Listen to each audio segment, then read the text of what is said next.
What do you want to negotiate with Iran? They've been cheating the NPT for 30 years. I've been following Iran for many years.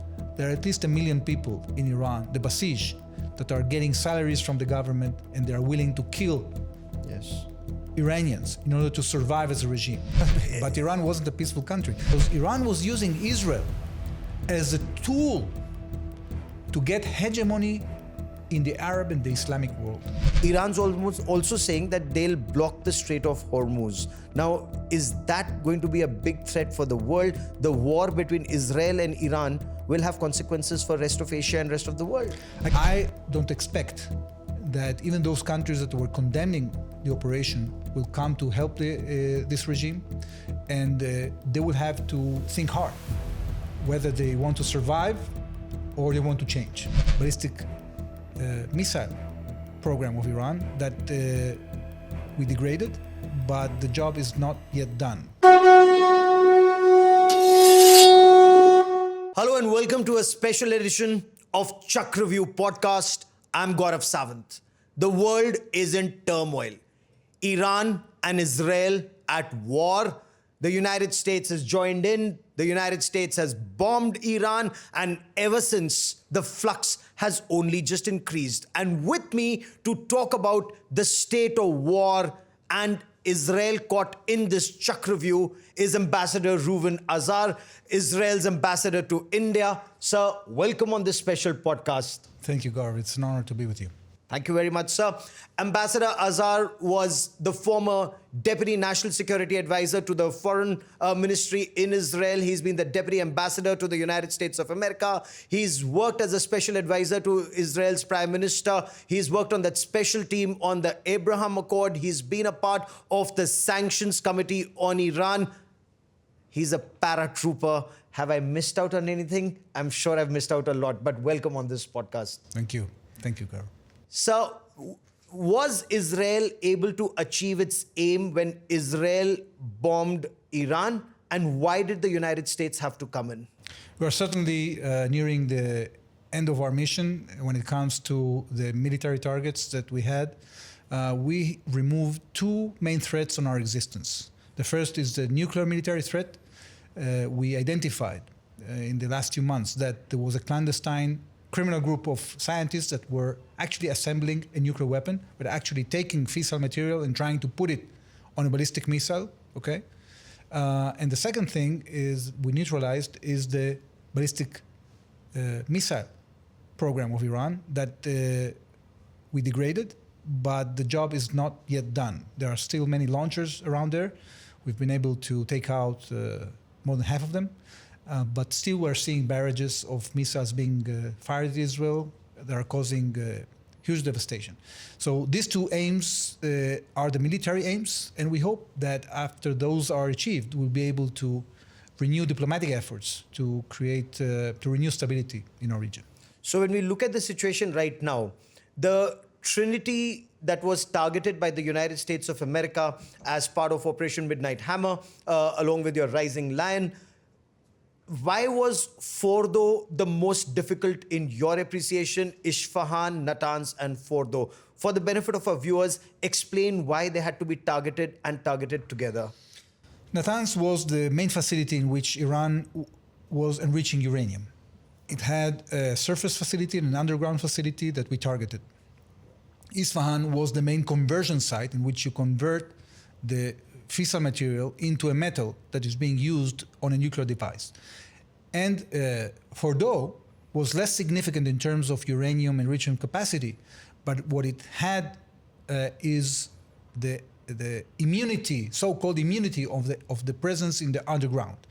So for us, it would have been more difficult to tackle that because the ammunition we have is limited in power. And the fact that the United States decided to complement our effort with their own effort is very important because they had the right weapons needed in order to penetrate more than 60 meters with their Moab load, that facility, and to completely, if not destroy it, at least to take it into an unfunctional situation. So these are three of the main elements of the nuclear military program, but not the only ones. Israel has been targeting actually dozens of sites in which Iran has been conducting this illicit activity. Now, if we were to talk about the mission by the B-2 bombers and the GBU-57 munition, the MOP as you put it, sir, has that operation been successful in your appreciation? Because whether it's Iran or, there are other voices that say that it was perfunctory, it may not have achieved its aim. What's Israel's assessment? Well, it's natural that the Iranians, the regime will try to downplay it. I think that they haven't expected the action of Israel and the United States. I think that misread us. They didn't take seriously enough our commitment to the survival of our state. And they thought that it would be easier for them to continue with their program because they are immune. Well, they are not immune. And that's the news. Now, I think that we have achieved our goal and we have set back the Iranian military nuclear program for years. And now, what is more important is that we maintain air superiority. It means that if the Iranians try to assemble a nuclear weapon in the future, combined with our intelligence capabilities, we will be able to neutralize that. So we are in a new situation in our region. After 30 years, the Iranians have been attacking us directly and indirectly with complete impunity. Finally, in the last year, they are paying the price for their crimes. And for us, it's not only an issue of payback, it's an issue of our mere survival. Because the Iranians not only have sworn to destroy us, but they were developing the means to do so. And they have said repeatedly in the past that Israel is a one-bomb country, that actually they would have been able to destroy us with one nuclear bomb. So if there is a delay, in your appreciation, how much have you delayed their dream of having the nuclear bomb? Or after this strike, Iran would be more committed that we will make the bomb. They anyway are calling for suspension of IAEA in their country, and that this time they'll short circuit the timelines and have the bomb quickly together. Well, we believe that we have set the back for years because, first of all, we have removed the clandestine group that was dealing with weaponization. So unlike the uranium enrichment, which is a technology that is not very difficult to develop, and is present not only in many countries in the world, but also within Iran. They have many scientists that can enrich uranium. The weaponization issue is much more sensitive. There was a much lesser group of people that were capable of developing it. And the fact that we took care of it means that they, at this point, cannot develop a nuclear weapon. Now, the question is, how much are we going to follow through to prevent them from reconstituting their effort? Now, Gaurav, you have to take into account that if they have to rebuild the proxies that we have destroyed, that has cost them, just for example, they were supplying $1 billion of assistance to Hezbollah every year. Okay? They've built huge amounts of weapons, factories. We have decimated all of that. Okay? We have destroyed their nuclear capability, nuclear facilities that took them decades to build and has cost them tens of billions of dollars. We have taken their military installations. Okay? So they will have to choose in the future whether they want to. We know that, by the way, they did all this investment in the malign activities on the account of the Iranian people. So the Iranian economy is in shambles. But they will have to decide what to do first if they want to reconstitute. They have a lot of effort to do in order to reconstitute everything. So I think that that leads you to the conclusion, especially if they do not cooperate with the international community and they keep isolated and they continue suffering from sanctions, it will be very hard for them to have the economic capability to reconstitute all these programs. So your appreciation is they're isolated. Their appreciation is the world stands with them against the bombing that took place. You've heard comments that have come in from Russia. You've heard comments that are coming in from China. You've heard what UN Secretary General Antonio Guterres said, what IAEA is saying. So in all of it, is Israel isolated, or is it Israel and America on one side, and now you have a new axis developing where Russia stands with Iran? Talk is cheap. The question is how you translate different utterances into an action plan. I think that we don't see many friends coming to help this radical regime, because even those countries that have been in good contact with Iran do not like their policies. They do not like the fact that they are radicalizing population. They are not content from the fact that they are throwing havoc into the region. They are not satisfied from the fact that Iran has been attacking all these countries in the Arab world and attacking Israel. So I don't expect that even those countries that were condemning the operation will come to help this regime, and they will have to think hard whether they want to survive or they want to change. And I hope they decide to change. What do you make of leaders like Dmitry Medvedev saying there are countries that are willing to provide a nuclear warhead to Iran? Again, talk is cheap. Let's see what happens. Iran is not backing down. Iran says we will continue to enrich uranium. Iran's almost also saying that they'll block the Strait of Hormuz. Now, is that going to be a big threat for the world? The war between Israel and Iran will have consequences for rest of Asia and rest of the world. I cannot discard, and I don't know what Iran will do. I think that if they decide to expand this confrontation after their capabilities were seriously decimated by Israel, they will stand in a very dire situation, because any country that is attacked by Iran will retaliate. It might retaliate in ways that the Iranians cannot answer. So again, I don't know what the Iranians will do. I think that for Israel, it is very important to neutralize the threats, to make sure that Iran is compliant with the demand of the international community to verifiably get rid of these plans of weapons of mass destruction. And whatever Iran decides to do, they will have to face the consequences. But, for a moment, wear your paratrooper's hat and not your diplomatic hat. I want to understand from you, what will Iran do next? Will Iran continue to target Israel the way it is? And it's now firing its hypersonic missiles, where your Iron Dome system or your David Sling or your Arrow or the THAAD system, it's breaching all of it and hitting your cities, Ashdod, Tel Aviv, Haifa, repeatedly targeted? Or will it target US interests in the region? So as a paratrooper, I will do exactly what the IDF is doing, is continue decimating the ballistic missile capability of Iran, to continue targeting the launchers in order to diminish the threat that you mentioned yourself, because although we had very good defense, we have very good air defenses, it's mainly, when it comes to ballistic missiles, it's mainly the Arrow 3 and the David Sling in our Air Force. Some missiles are penetrating, and we have casualties.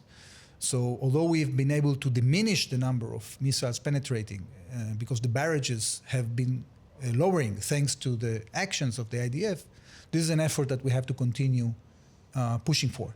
So as a soldier, the first thing that you want to do is to protect your home front, and you are advancing to the front in order to defeat the threat. And that's exactly what Israel is doing. We have our Air Force over Iran, we're controlling the skies of Iran, and we're continuing to take out the missile launchers and the missile capability of Iran. Do you still see the Houthis as a threat? Because systematically, I was in Israel covering post 7th of October, the terror attack that took place on your country, the massacre that happened, and subsequently your operations in Lebanon, what was happening in Haifa. But all through, why are your systems, not able to stop, the incoming missiles, despite your best efforts? Are you lacking? Have they been able to game your system and come up better? And how long, in your appreciation, will their missiles and launchers last? So how long does this war last? Well, when it comes to the Houthis, we've been able to foil or to intercept more than 90% of the missiles that are coming from there. They are not firing a large quantity. It's usually, one per day or 2 per week or 3 per week. And they are also launching drones. They have factories. And we have a challenge because we don't have enough intelligence regarding their facilities. We've been trying to foil their capability to fire at us. So far, we haven't been successful. But compared with Iran, that has thousands of missiles, the Houthi threat is much lesser. The other threat, because systematically, so it was Iran and then the Hamas in south, Hezbollah, Houthi, the Shia militia of Iraq, the Assad regime, of course, now gone. But where all do you have a threat from in the region? Well, at this point, the main threat is coming from Iran directly because of the ballistic missiles. Iran had a plan. Actually, what happened on the 7th of October, although Yahya Sinwar was inspired by Iran, and actually we took out only 2 days ago the man in charge in Iran of supplying assistance to Hamas. The decision to attack us on the 7th of October, the operational decision, I'm not sure was coordinated with the Iranian plan of extermination of Israel, because the Iranians were planning the following. First of all, to have, as I told you before, the nuclear military capability of an arsenal of atomic bombs. Second, to have 20,000 ballistic missiles that would rain on Israel. But in parallel to that, what they were planning is to coordinate an invasion towards Israel itself from the south, from Hamas, and from the north, from Hezbollah, and actually destroy our state physically. And what was their timeline in your appreciation? When did they want to do it? 2027. By 2027. Yes. So what we've been able to do, we first of all took care of Hamas. Then we went up north, we took care of Hezbollah. By taking care of Hezbollah, we actually changed the situation indirectly in Syria because the Assad regime was no longer supported by Hezbollah and it fell. This created a situation that for the first time in history, and by the way, after Assad fell, Israel took a huge air operation to decimate the entire conventional army of Assad. That wasn't big in terms of number of soldiers because that was devastated during the civil war. But the arsenal, the Syrian regime had a huge arsenal of conventional weapons supplied by the former Soviet Union and then by Russia. And they had thousands of tanks, dozens of planes, hundreds of missiles, huge stockpiles. We took care of that. The missile batteries in particular. So that created the path that we needed in order to deal directly with the Iranian threat. So we started back in April and October when the Iranians fired at us these huge barrages of ballistic missiles. But the Iranians thought that we aren't capable of reaching to them all the way. And they tried to protect themselves from a future Israeli strike by sneaking out to this nuclear weapon that would have given them the immunity. So we foiled the entire Iranian plan of extermination of Israel. We took out the Ring of Fire, and finally, we were able to target Iran itself. And they were so, they were thinking that they are completely immune. They didn't build any shelters in Tehran, for example. Okay? They thought that these proxy armies are going to defend them from Israel. But if I look at it from the Iranian perspective, their thinking is they're a country which is a 7,000-year-old civilization, and that 7,000-year-old civilization was living in peace. Yes, you say that Hezbollah was a proxy, Hamas was a proxy, and they were shielding Hamas against Israel, and they wanted to call for destruction of Israel completely. But then they didn't build shelters the way Israel did. And Israel has attacked not just a peaceful country. Israel is now trying to enforce a regime change. It's not. But Iran wasn't a peaceful country. Look, Iran was a peaceful country before the Islamic Revolution. After the Islamic Revolution, what happened is that the radical regime adopted policies that were never adopted by any Iranian government before. We have a friendly relationship with Iranian people, the Jews, that goes back 2,500 years when Cyrus the Great emancipated our people and allowed us to get back to Jerusalem from the Babylonian exile and build our temple. So we had great relations with the Iranian people before 1979. People, yeah. Actually, Israeli companies built a lot of infrastructure that you see today in Tehran. So the change was when Iran became from a peaceful country to a hostile country to aggressive country, a country that had a clock in the middle of Tehran, counting down the existence of the state of Israel. Can you imagine that? Yeah. It's inconceivable. People sometimes find it hard to understand why Iran would like to destroy Israel. Aren't Israelis just telling stories? No, we're not. Because Iran was using Israel as a tool to get hegemony in the Arab and the Islamic world. There is a much larger conflict, a much older conflict in our region that is more important than the conflict with Israel. That's the conflict between Sunni and Shia. Yeah. Between the Iraq and the Iran, Shiites that yeah. are regarded in their own eyes as the true descendants of the Prophet, because they supported the family of the Prophet, and the Sunnis that inherited the leadership, the military leadership around the Prophet.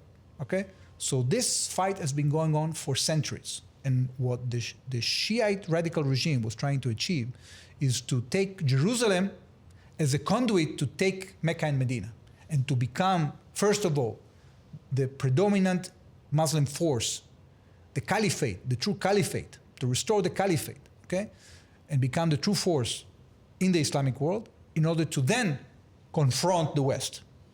Okay, this is their plan. This is not something I'm imagining. This is something that they planned. So in that, and they declared that they want to do.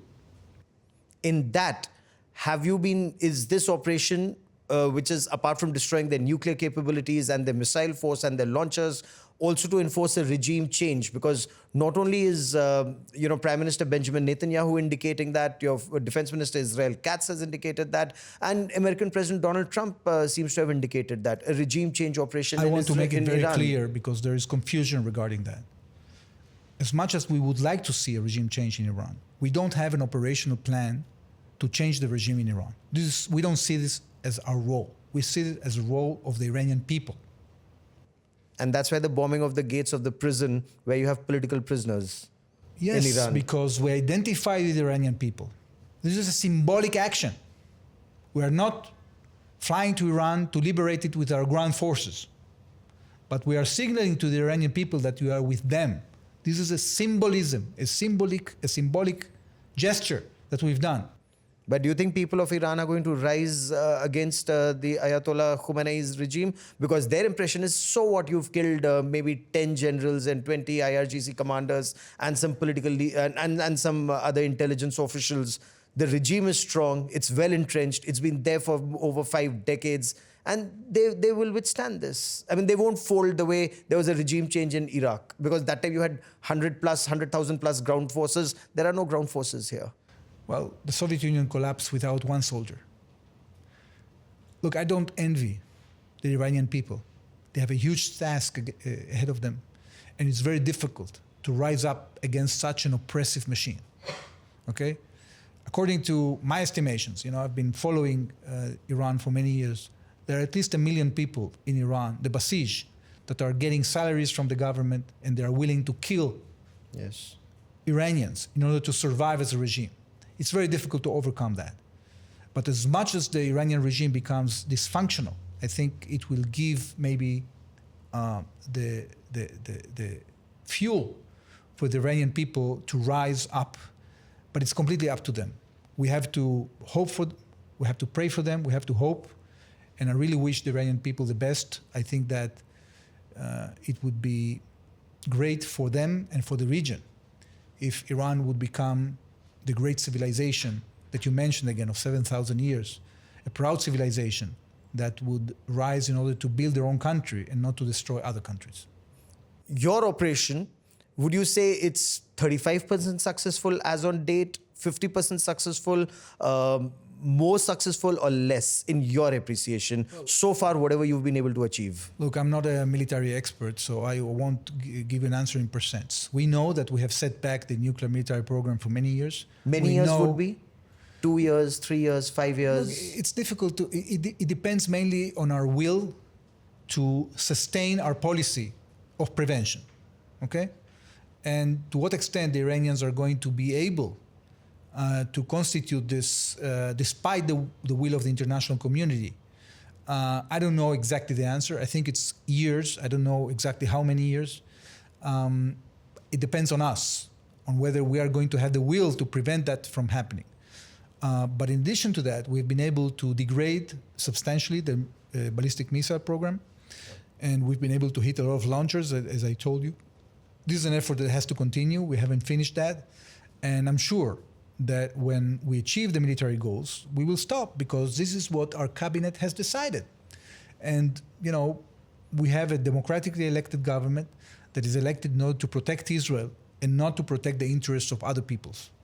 And therefore, for us, it's very important to neutralize the military threat and then to stop. Our people had enough. Our people have been suffering 30 years from Iranian aggression. Our people are 20 months now into a war that has demanded from them so much. Yeah. You know, families have been sending their men and their women to the army. Mothers and fathers have been staying behind to take care of the children. In the last 10 days, Israelis are, you know, practically going in and out of shelters all the time. Our economy needs to go back to function. So we have an interest to stop this as soon as possible. We are not a nation that likes wars. We're a nation that likes peace. But we have made almost peace. We have made peace with our neighbors, with 6 of them. We want to make peace with more neighbors, but we won't stand idly by. Look, our people have suffered an extermination attempt by the Nazis 80 years ago.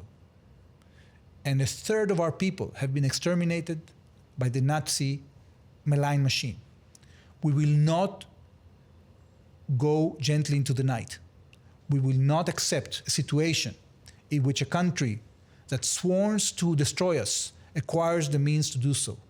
And we're going to act every time that we see that such a country that wants to destroy us tries to acquire such a weapon. We have a doctrine.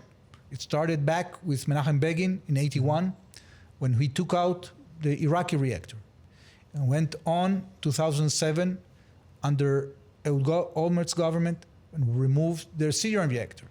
With Iran, it was much more complicated because, first of all, it wasn't just in one site. As I told you, there were dozens of sites, and also it was much further away. So this created a huge challenge, a challenge in which we had to invest billions and billions of dollars. Yes. This is a burden on our economy, Gaurav. So although our economy is strong, thanks to the reforms that have been happening in the last few years, this is too much. We want to go back to build our economy. But this is there an apprehension, is there fear this could be a forever war?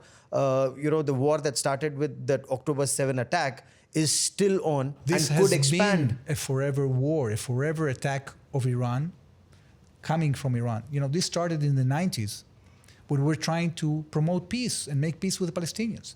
And the Iranians started to support Hamas and the suicide bombings, and they derailed the peace process time and again. The Iranians have been doing damage to our region and to us for many, many years. We want to end this war. And we hope that finally, when the Iranians see that they are not immune anymore, that they will suffer the consequences to the extent that their regime will be put in danger, then maybe there is a chance that things will change. And we hope things will change. So this bombing that's on, and that's bombing that's on even today, is with the aim that the regime will come back to the negotiations table. What do you want to negotiate with Iran? Because Iran is saying we want to achieve 3 things. We cannot talk when bombs are falling. So will Israel stop bombing? We want to achieve 3 things. First of all, a verifiable way of making sure that Iran no longer can have military nuclear capability. But they can enrich uranium for civilian purposes. We don't think that we can trust the Iranians with enriching uranium. They don't deserve that. They've been cheating the NPT for 30 years, and they have lost their right for enrichment. Okay? Number 2, we want a commitment, a verifiable commitment, that a ballistic missile program will disappear from Iran, and they won't be able to assemble ballistic missiles. The third, we want a commitment, a verifiable commitment, that Iran will stop this proxy war against Israel.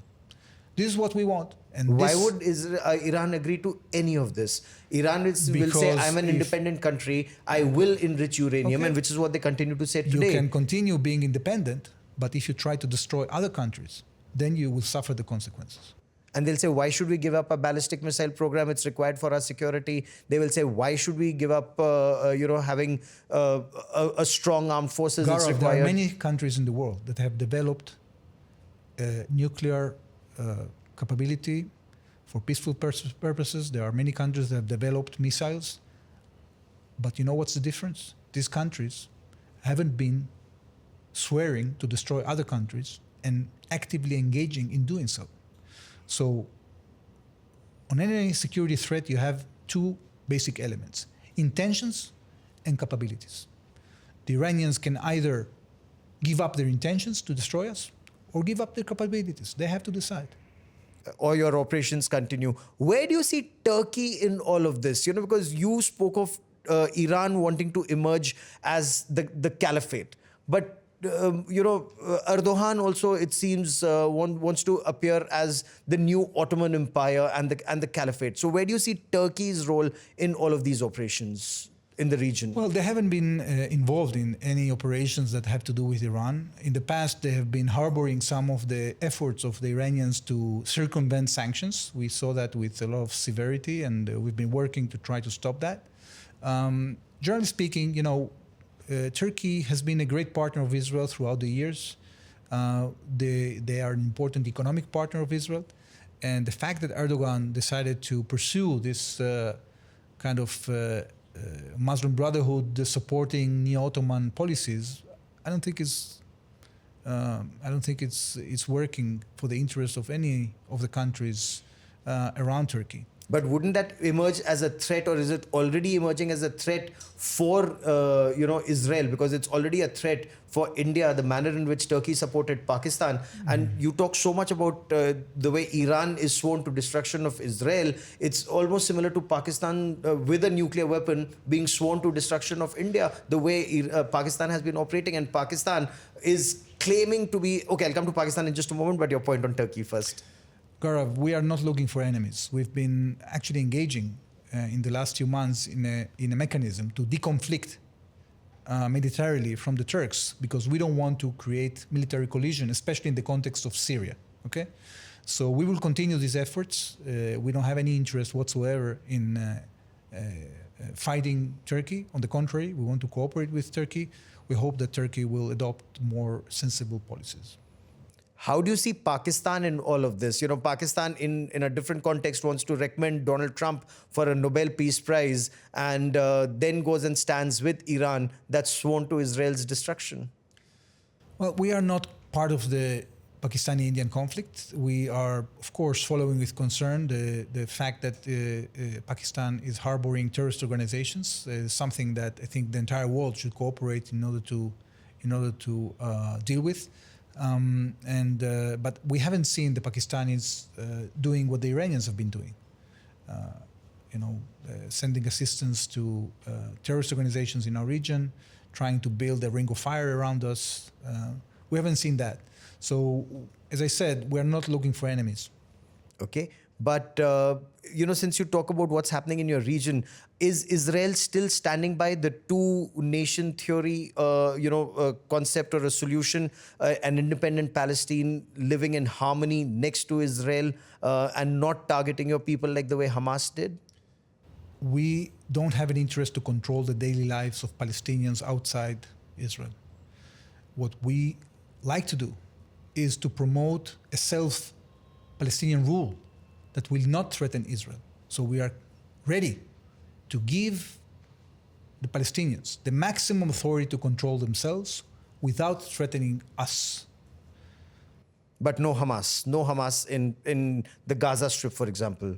Because Hamas is completely committed to destroy the state of Israel. So of course that we wouldn't agree. Look, we have been in a situation in which, after we withdrew completely from the Gaza Strip with the hope that something positive will emerge there, okay? We've taken out all the settlements from there, even the graveyards we took out. Yeah. We left there nurseries, means to make a living. What Hamas did, a few months after we left, they completely destroyed the nurseries. They engaged in creating a war machine against us. And for years, we tried to avoid from going back to the Gaza Strip. We had zero interest of controlling the Gaza Strip. But we were left with no choice when they committed these terrible atrocities against us. And what happens now? Because now President Donald Trump Israel says he wants to build a Rivera there. And so now he wants Israel will have to stay there until Hamas is removed. We will have to contemplate new forces coming up, more moderate forces that will engage in de-radicalization of the population in Gaza, that will engage in construction, that will distance itself from terrorism, will distance itself from attacking the state of Israel. In that context, we can create a much better future for us and for our Palestinian neighbors. Is there a time frame for that? I think it depends completely on the willingness of the Palestinian people. If they continue supporting Hamas and harboring them, and if Hamas manages to take control, to take a grip on the population, then it's going to be harder. That's why Israel has been, for example, not only taking more territory of Gaza and cleaning it up from the terrorist infrastructure, but also we've been taking control of the humanitarian assistance, because what Hamas was doing is sequestrating the humanitarian assistance and then selling it to the population. And that way they were keeping a grip on power. So now we are changing that. We are supplying the Palestinians assistance in different ways through the GHF, the humanitarian group, that the NGO that is giving assistance to meals to the Palestinians, through direct supply to bakeries, through UN bodies, etc. And we are doing the best that we can in order to get Hamas to be less influential on the daily lives of Palestinians. Unfortunately, as you know, they've been hiding behind civilians. They are, taking off their uniform and blending themselves in the population. They are using schools and mosques and other installations in order to continue their operations. So this is a systematic effort that is slowly advancing. We are now controlling more than half of the Gaza Strip. We've been bringing back our hostages in deals. Sorry. We've been able to recover 200 hostages out of the 250. We still have 50 left, out of them about 20 alive. Only yesterday, we've been able to recover 3 bodies of the Israelis that were murdered by Hamas on the 7th of October. So this is a continuing effort, but we are determined, Gaurav. We will not allow Hamas to resume power in the Gaza Strip. This will not happen, even if we sign another temporary ceasefire to bring back more hostages. We are not going to give in to the demand of Hamas to allow them to rearm and regroup. This will not happen. So reconstruction will take some more time till the time Hamas is removed entirely from Gaza Strip. Who will come to Gaza to do any reconstruction when you have a terrorist organization controlling them? This is so it's a forever war in the Gaza Strip, virtually a forever war with Iran. No, first of all, it's not forever.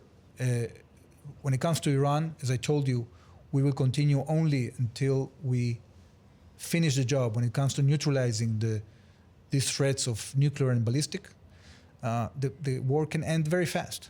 When it comes to Gaza, the war can end today if Hamas renounces power. If it doesn't renounce power, this effort can continue for months, but it won't be forever. What role can countries like Russia play? Because Russia is seen as someone who's interacting directly with the regime in Iran and also with Benjamin Netanyahu, the Prime Minister. Well, we have engaged with the Russians. I personally participated in some of the meetings and the trips that Prime Minister Netanyahu had with President Putin.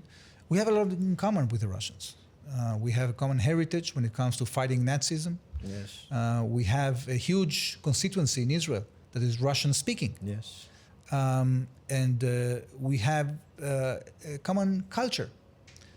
And, I think that we believe President Putin when he says that he cares about the security of Israel. And that's why we've been working out many methods to let's say, bring down the flames in our region. We created the mechanism with them, for example, to deconflict the situation in Syria when their Navy and Air Force was in Syria. We can maybe work out with them a way out of this crisis with Iran, together with the Americans. Are there any indications? We'll see. The diplomacy, usually seems to work successfully when it's being done behind closed doors. So we'll have to give it some time.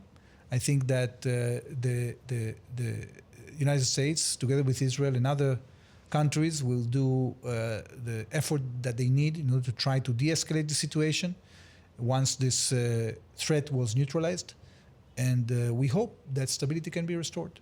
You don't think Iran is going to get more aggressive in the times to come when it says suspend their parliament? Their Majlis has talked about suspending the IAEA. They're very unhappy with the United Nations, though they're seeking, some kind of intervention. Gaurav, that they're very unhappy because they didn't expect what we did to them.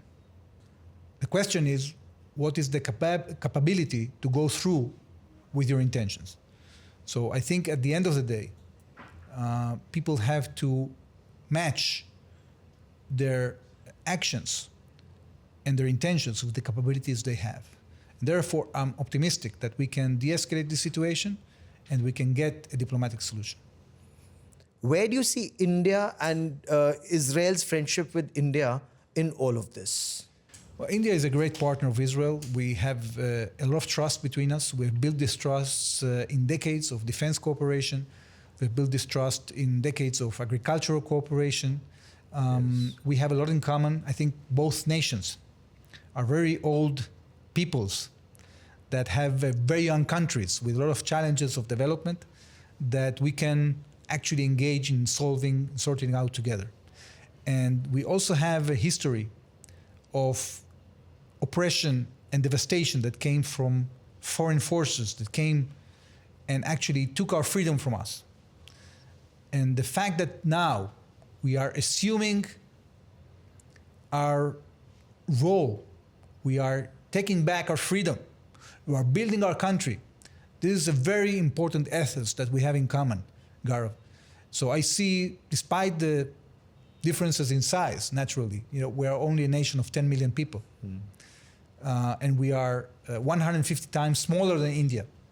But when it comes to the ethos of building our nation, when it comes to the challenges of fighting radicalism, we stand together. And I know that India will have a huge role in promoting stability in our region, because as much as you grow, and your economy is growing very fast, and as much as you sign trade deals with other major countries, major economies in the world, you will need more this connectivity, the countries in our region can provide, that connect India with Europe, with the West. We can engage in projects of energy, of communications, of technology, of transportation. And this is just the beginning. I'm really not only hopeful, but optimistic, because we know what we can do, because our countries are countries that are convinced now in the capability that we have in order to improve our lives. We have proved it, you have proved it, we have proved it, and we can do it together in a much better way. And your reading of India's actions during Operation Sindoor, because that's also debated very extensively, but as somebody who's observed it and as a soldier, as a diplomat, how do you view that? I saw a nation rising up to try to change the equation. We don't surrender to terrorism, and you don't surrender to terrorism. And the policy of mowing the lawn, that I heard of in Israel, is that's constantly required? You need to constantly fight terror. We need to constantly fight terror. Is that the only way to move forward? Look, there are many ways, and the situations are not necessarily similar. I don't want to get into the details because I'm not an expert when it comes to your security situation, your set of considerations. I trust the government of India to make the right moves for the interests of the Indian people. So it was a wonderful conversation that I had with you, and we can go on, and I hope we do, as this situation continues to develop towards a more peaceful and a prosperous relationship between your country and ours. Many thanks for joining me here on Thank you, Gaurav. the Chakravyuh podcast. Thank you. Thank you Thank very you much. very much, sir.